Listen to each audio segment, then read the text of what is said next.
Þetta dásalegt. Yndisleg lofgjör, spennandi bíómynd framundan, popp og kók. Þú veist, bara stemning, þetta dásalegt. Ég hlakka til. Jæja, elskurnar, hvað segið þið? Amen. Þegar maður er að undirbúa einhverja kennslu eða predikun fyrir svona samkomu eins og þessa, þá stundum leita maður í orð Guðs og reyna að finna hvað er það, leggja okkur á hjarta, hvað viltu tala, hvað viltu segja, hvað viltu gera. Og stundum er maður ekkert af því og maður er bara að lesa eitthvað og það kemur eitthvað til og segir, ég verð að deila þessu með fólkinu. Og þannig er það í dag. Mér langar að deila með okkur nokkru sem ég var svona að velta fyrir mér í kjölfara á því sem ég reyndar sagði fyrir 2 vikum síðan. Ef þið munið til því, ok, Sippa mannenda, hún líka með lífmeila, þannig að það er svo öðruvísi.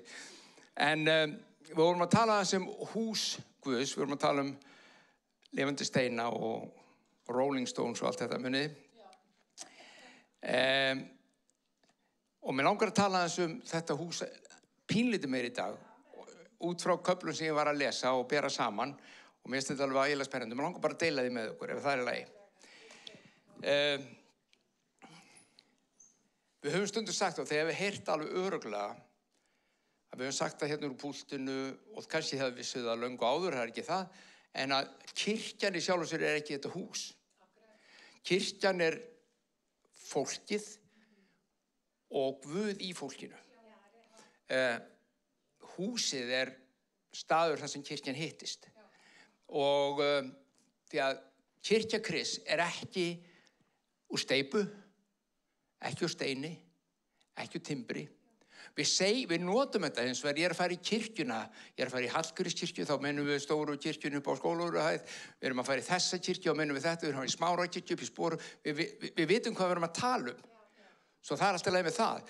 En lykilatriði er að skilja að húsið er ekki kirkjan. Það er stóra málið, að húsið er ekki kirkjan. Og við ræddum þessa lifandi steina og ég ætla að byrja að lesa úr Hebreabréfinu. Það segir svona í 3. kafla, versi 4-6. Sjáið til. Sérhvert hús hefur einhver gert. Það er svolítið gaman að lesa þetta í Biblíunni. Sérhvert hús hefur einhver gert. Stöldrum hans við það. Það er engum ykkar eða mér eða nokkurum manni sem ég veit sem dettur í hug að ganga götur Reykjavíkurborg og segja, vá, hvað þetta er stórkostlegt hús sem var hérna til fyrir tilviljun.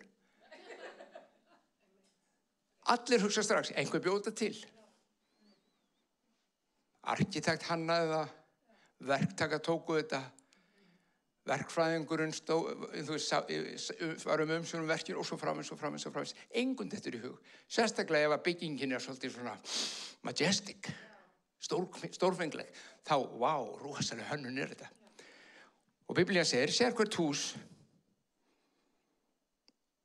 hefur einhver gert.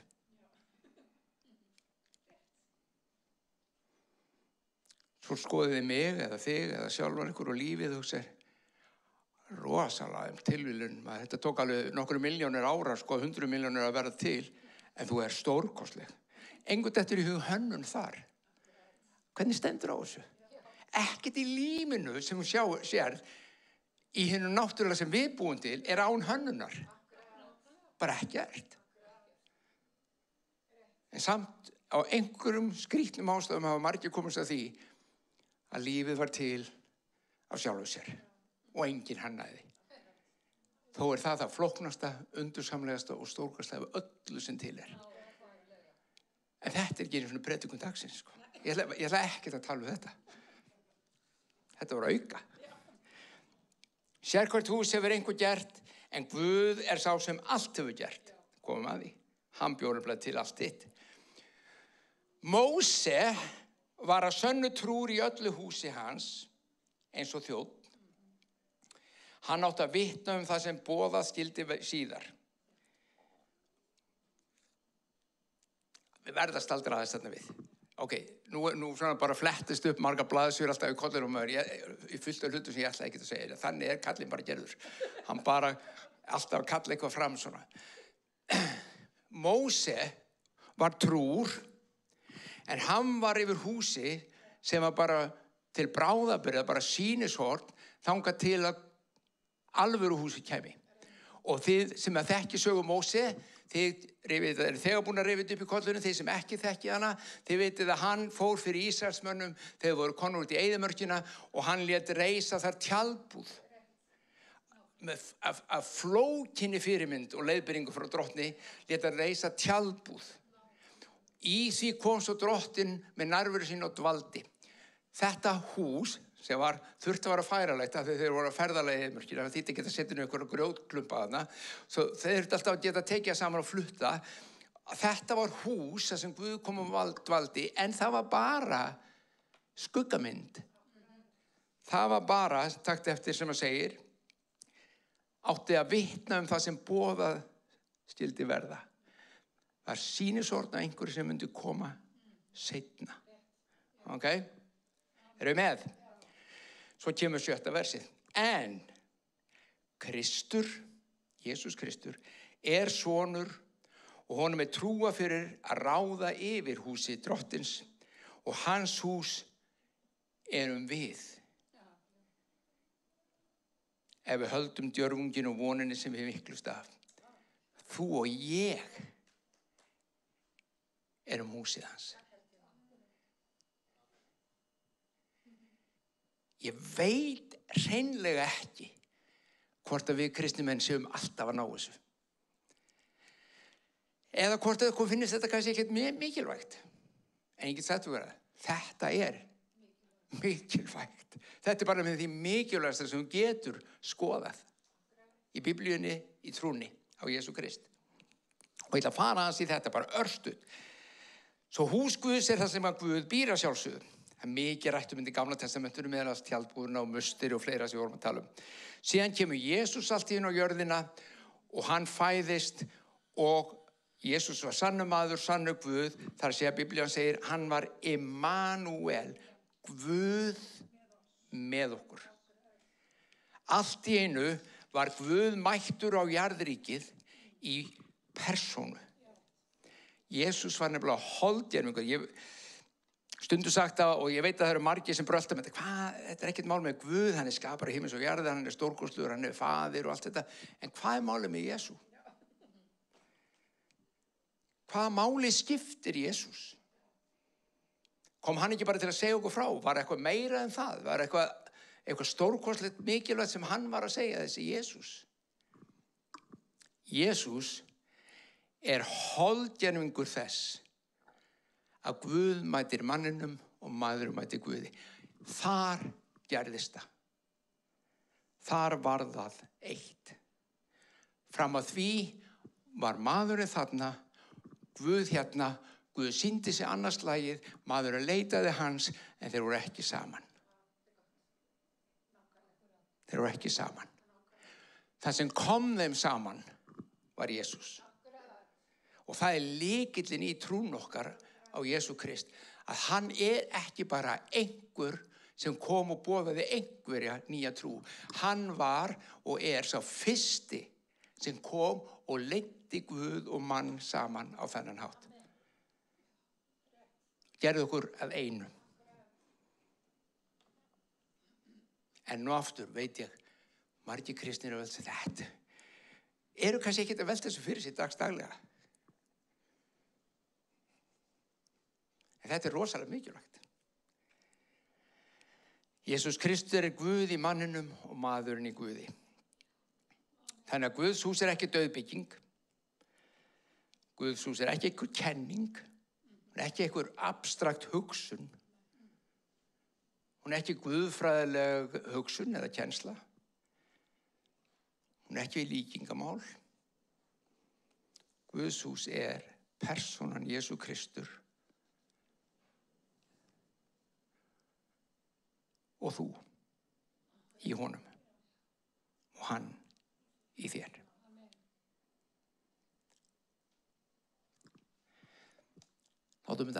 aðeins svona. Látum kollin á okkur aðeins ná utan þetta. Ertu að meina, Halldór, að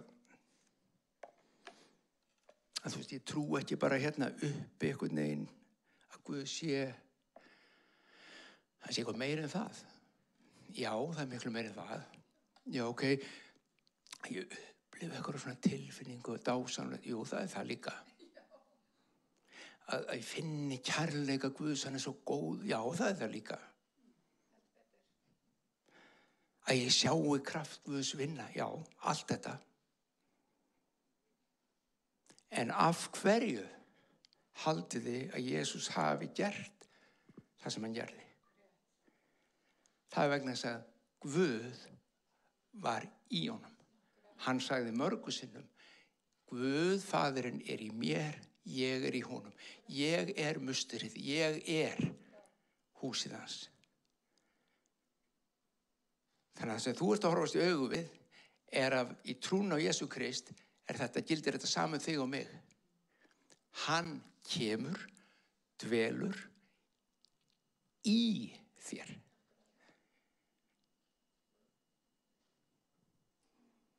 Ég get, þeir heyri mig segja þetta, hversu oft, þið erum búin að vera með mér í okkur ár, heyri mig segja alltaf, og kemur kallinn á töður og þetta einu svona, þú veit, þetta krakkar, það sem skiptir máli. Hann í þér og þú í honum. Ekki hann þarna eitthvað stóru og þú að reyna að nálgast hann. Það er ekki bara það. Takt eftir. Við hörum oft það. Jesús, hann brúaði gjána á milli Guðs og mann, hann gerði það. Hann krossin, svo teiknum við oft krossin sem svona brúna yfir gjána sem gerði okkur kleift að koma til Guðs. Og förum við yfir gjána sem áður við aðskilt okkur og nú erum við komin í samfélag við Guð. Og það er rétt, það er ekkert að þessu. Við förum bara eftir ekki alla leið. Eftir það erum við komin yfir brúna og þá bæði ég og Guð báðum megin sömu megin við gjána, svo allt í góðu lagi. En hann er ennþá þarna einhvers staðar. Ég heyri meira í honum, ég sé hann aðeins meira, en ég þarf að hafa með allan við að nálgast hann. Það er ekki það sem kristendómurinn kennir. Þú kemur yfir brúna og hann kemur inn í þig. Og þú kemur inn í, hvernig útskýrir maður þetta? Þetta er svona, kollurinn næri ekkert utan svona hugsun. En þetta og ef við náum ekki núna, þá er þetta þessi virði að stúdera og skoða og lesa og biðja fyrir og tala og leita Drottins með allt ykkar líf.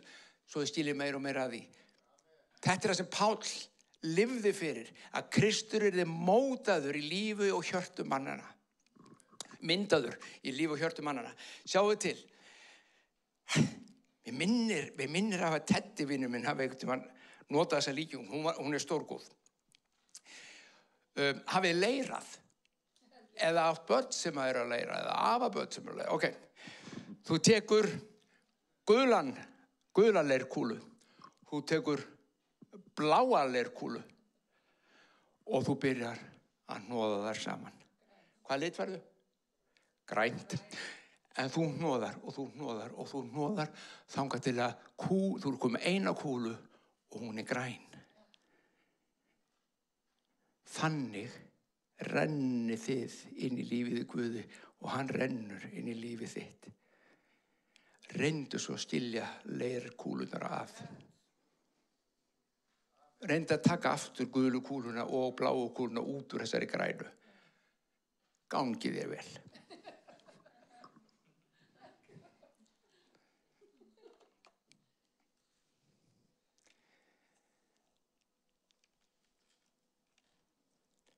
Þetta hann sagðist vera mustur með þetta í hug því það er það sem ég var að lesa.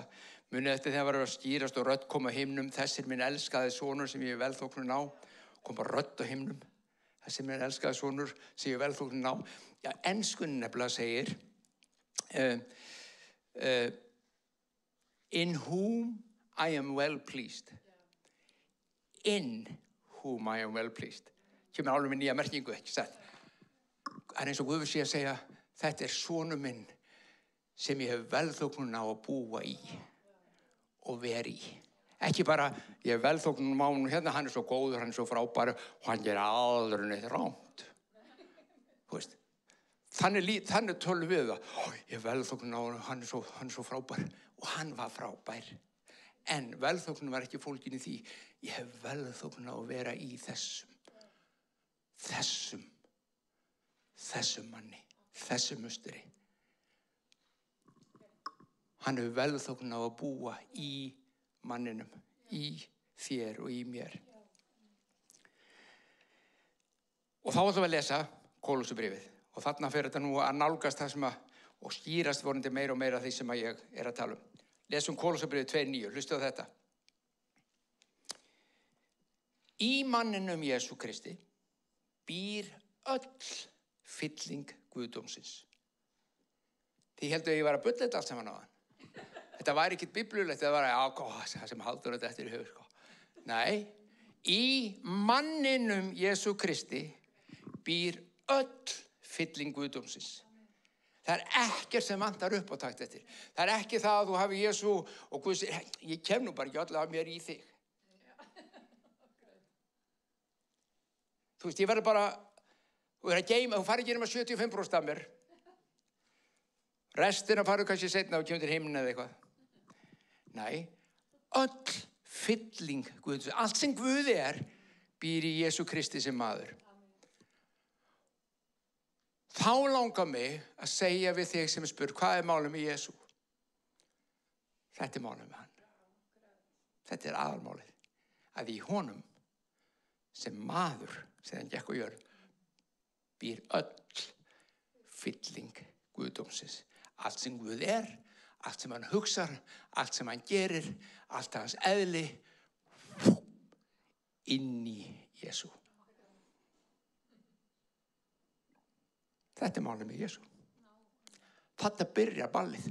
Þarna byrjar ferlið sem hafi verið undirbúningi í allar aldirnar fram að því að Guð ætlaði sér að koma til mannsins og gera sér bústað í honum. Þarna byrjaði. Þarna heldur endaði það, skulum við segja. Því ferlið að byrja löngu áður, en þarna tók það á sig þessa mynd sem að upprunalega var ætlað. Að búa í manninum. Ok? Þið með mér? Já.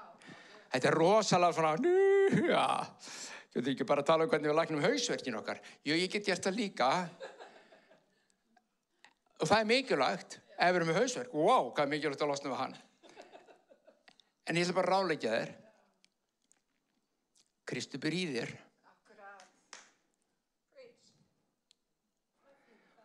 Hvað þýðir það gagnvart hausverk? Bara svona.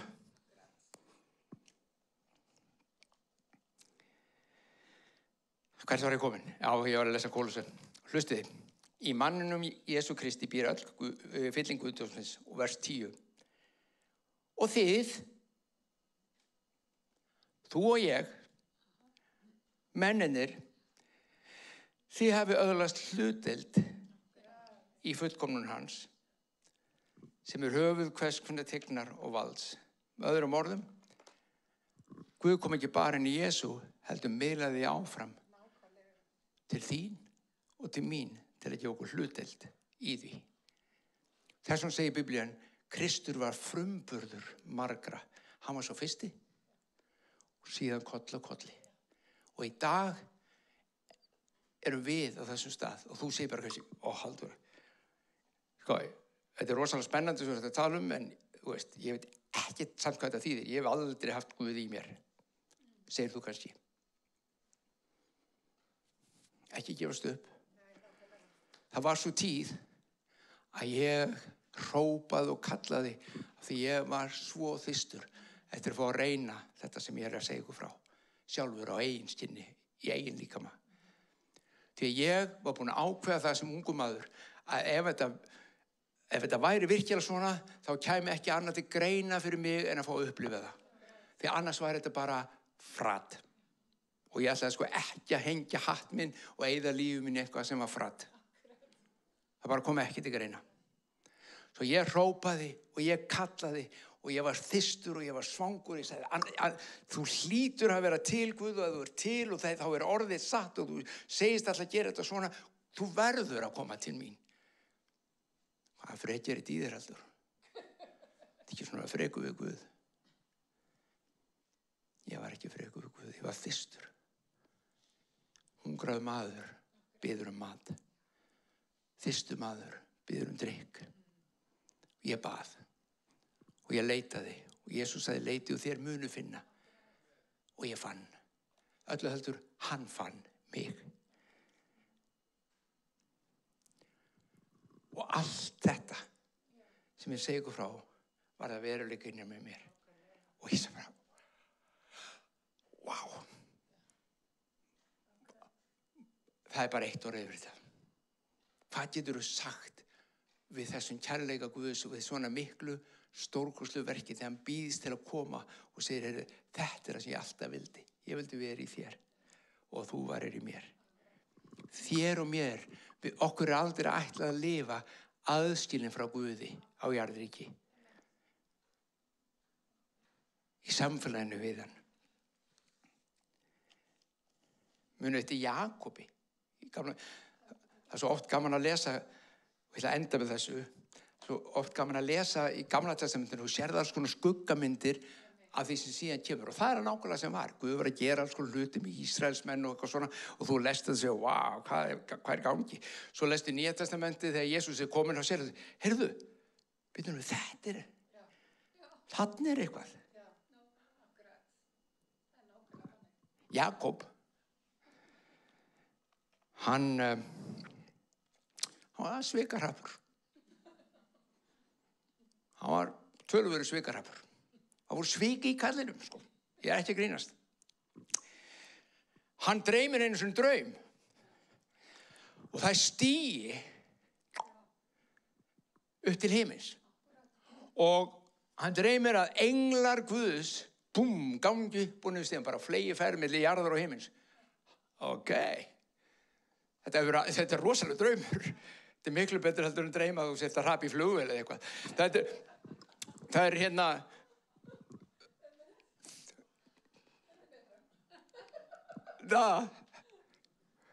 Mér hefur dreymt það og ég veit að þó nokkuð margar sem hefur dreymt það.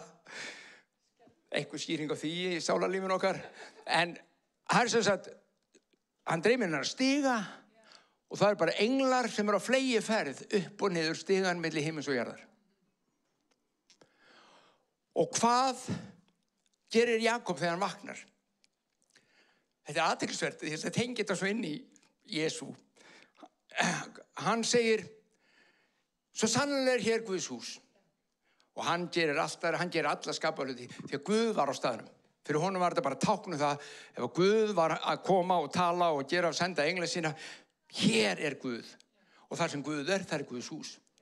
Svo hann kallaði þetta svoleiðis. En munið það var svik í honum. Svo Guð þurfti að vinna alls konar verk í kallinum.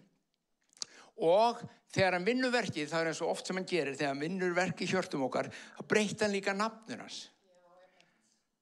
Hann breytti nafninu hans frá Jakob yfir í Ísrael.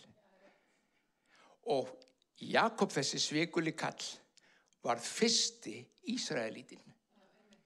Hann var fyrstir Ísraelsmeðurinn á jarðríki. Það eru menn ennþá upp á móti Ísraelsmönnum. Af alls konar ástæðum. En hann var svo fyrsti. Ok, eru við með? Þá skulum við fara í Jesú. Jóhannes Guðspjall. Og við ætlum bara að lesa svolítið og klára með þessu. Þetta er svo gaman. Munið þessi sæðibyrjun. Ég er bara að deila með ykkur hvað ég var svona að lesa og grufla í. Það getur alveg nýst ykkur líka, sko. Ok, næstu daga, það byrjar 43 í fyrsta kafla. Næstu daga hugðist Jesús fara til Galileu. Hann hitti þá Filippus og sagði við hann, fylg þú mér.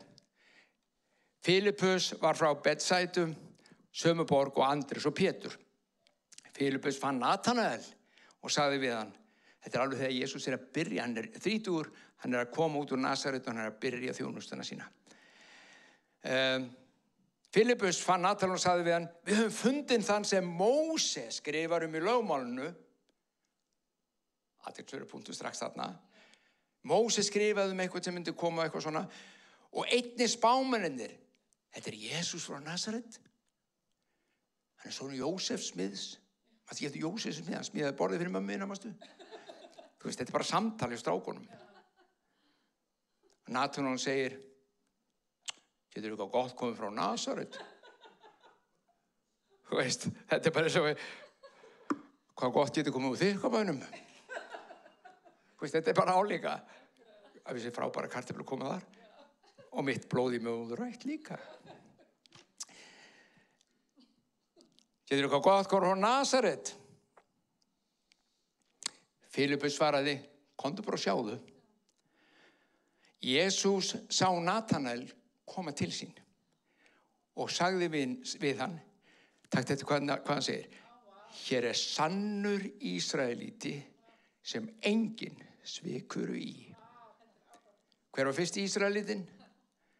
Jakob, og í honum voru svik. Hér sannur Ísraelíti sem enginn svikur í. Og Natanael spyr þá, og hvernig þekkirðu mig? Jesús svaraði, ég sá þig undir fíkitrénu áður en Filippus kallaði á þig. Þá segir Natanael, Rabbi, þú sonur Guðs, þú konungur Ísraels. Jesús spyr hann, trúir þú af því að ég sagði við þig, ég sá þig undir fíkitrénu? Ekki þarf þú mikið til þess að trúa, drengur. Ég meina, bara því ég sá þig, þú sannarlega sonur Guðs. Þú veist, Jesús lítur á og sagði, vá, þessi drengur, það sko engin svik í honum. Hann kemur bara að tala beint frá hjartanu. Þetta sonur Guðs af því hann sá mig. Þetta stórkostleg frásögn. Jæja. Og svo segir hann, þú munt sjá það sem þessu meira, Natanael.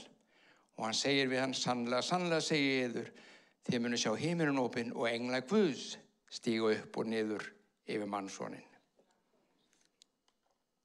Þannig Jesús að tengja saman frásögunum Jakob sem voru sviki, hvernig hann var síðan Ísrael sem var fyrst Ísraelítinn og hvernig himinin voru opinn og það var bara, þú veist, það var bara traffík á milli himins og jarðar.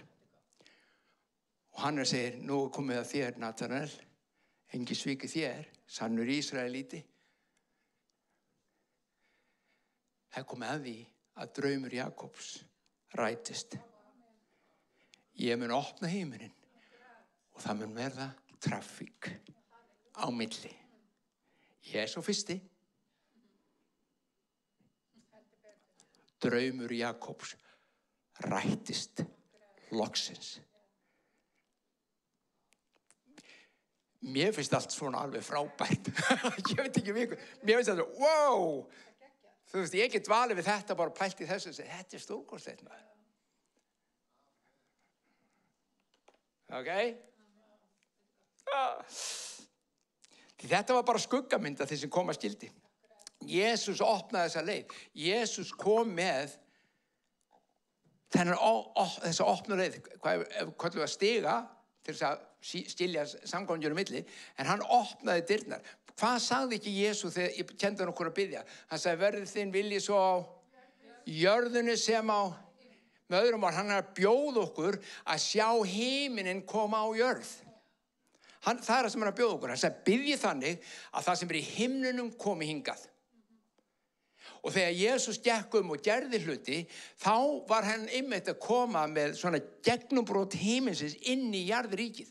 Jarðríkið sem var fjötrað og bundið í sjúkdóm og höftum og villu og lögmálsfjötrum, reyna þóknarskuðu, reyna ávænisastöðu. Hann kemur bara inn og hann sagði, vertu heill, rís upp og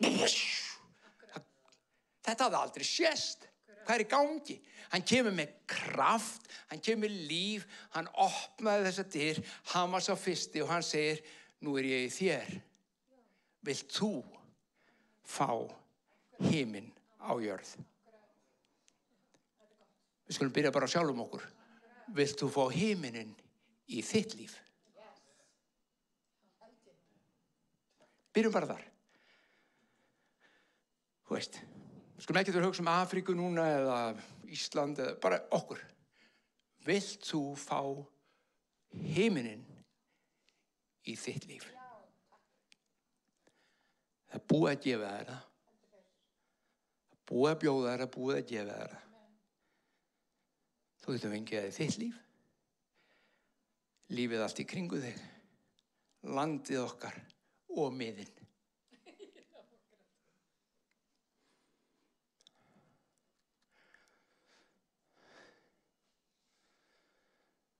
Bara strax í næsta kafla og eftir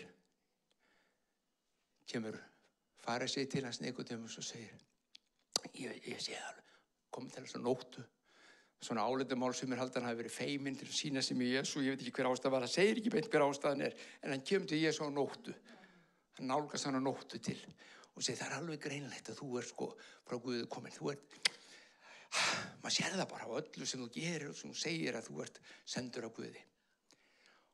Hvernig eignast ég þetta líf? Og Jesús segir, enginn getur eignast þetta líf nema endurfæðast.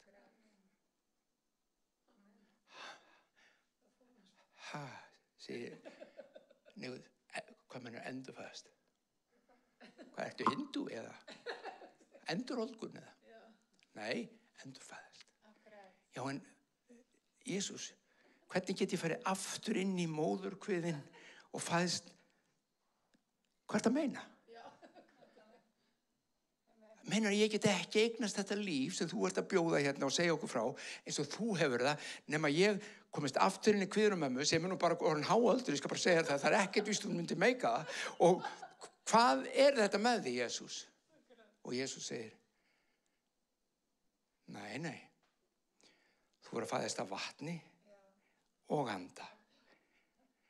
Og svo fer hann næsta og segir, af konu og anda Guðs. Þegar móðir okkar er að ganga með okkur, þá erum við umlukin legvatni. Fyrsta einkenni fyrir konu þegar hún veitir nú frá eiga er náttúrulega hríðirnar, en hvað gerist það þegar barnið er bara að koma? Þú missir vatnið. Þú fæðist ekki, kjölfari kemur eitthvað kollur, þetta er ég. Og birtist. Fæðist af vatni. En þegar þú er búin að fæðist af vatni, orðin maður, kona, eins og við erum, þá kemur að því að fæðast af anda Guðs. Og þegar það hefur gerst, þá áttu þetta allt saman.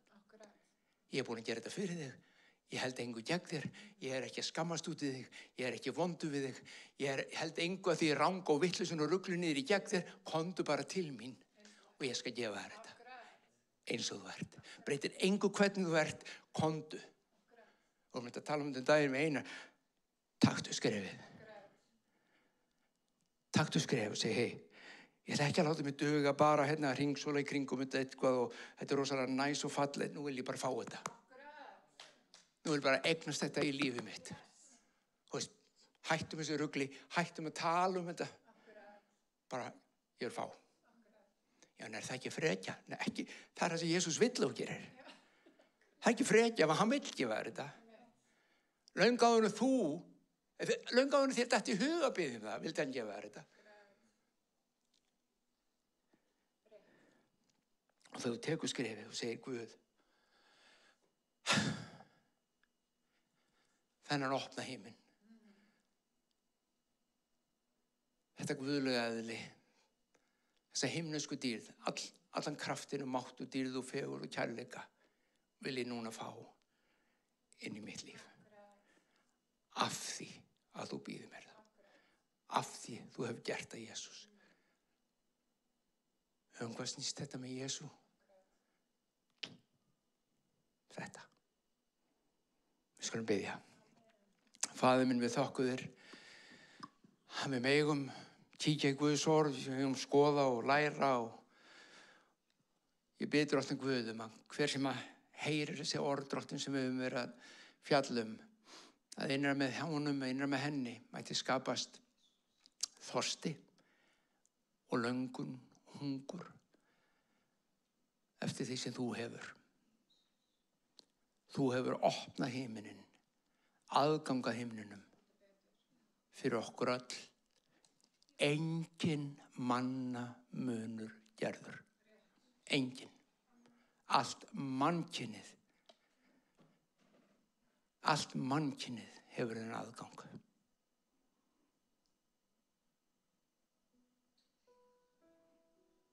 Komdu heilagur andi. Hjálpa okkur að sjá, opnaðu augu okkar. Við ætlum að horfa til þín eins og við sungum á hann, horfa hiklaust til þín, ekkert hik í okkur. Þú ert Jesús, vegurinn, sannleikurinn og lífið.